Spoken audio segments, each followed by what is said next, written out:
কাজটা আমার। এই কাজটা সহজ কেন, এটারও একটা ব্যাখ্যা দিয়েছেন।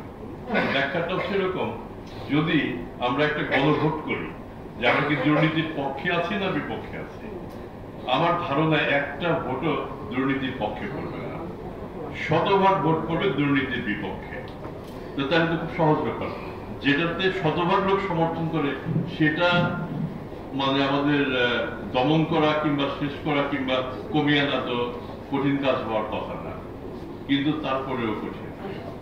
এবং কঠিন যে তার একটা প্রমাণ পাচ্ছি, আজকে বরিশালে আমাদের দুর্নীতি দমন কমিশনের একটা অফিসও স্থাপন করতে হয়েছে। আমরা একটু আগেই কাজটা শুরু করে আসছি, এখানে একটা ভালো অফিস হবে, ভালো অফিস হোক, অসুবিধা নাই। কিন্তু আমার মনে হয় আমরা খুব গর্বের সাথে বলতে পারতাম যে বরিশালের দুর্নীতি দমন কমিশনের কোন অফিসের প্রয়োজন নাই। এটা যদি বলতে পারতাম তাইলে হতো যে না, আসলে আমরা কাজ করছি। এখন দুর্নীতি নিয়ে আমার সহকর্মী আক্তার হোসেন একটা মোটামুটি বিবরণ দিলেন। এই বিবরণগুলি কিন্তু ওরা নিজের তৈরি করা না, আমরা যেসব অভিযোগগুলি পাই ওই অভিযোগগুলি থেকে মোটামুটি একটা সামারাইজ করে এটা আপনাদের সামনে দেওয়া হয়েছে। আমি এক সময় 2002 সালে ঢাকার জেলা প্রশাসক হই।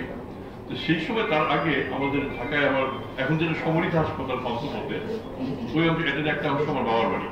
তো আমাদের বাসারই মানে পর্চা বের করতে হবে।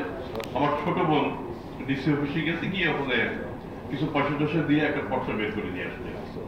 তো নিয়ে আসার পরে ঘটনাচক্রে আমি ঢাকার ডিসি, আমার বোনই আমাকে দিল যে ভাই দেখো তো দেখি তোমার অফিসে সেই সময় 300 টাকা ঘুষ দিয়ে এটা করে নিয়ে আসছি, এটা ঠিক কিনা, কাগজটা ঠিক কিনা।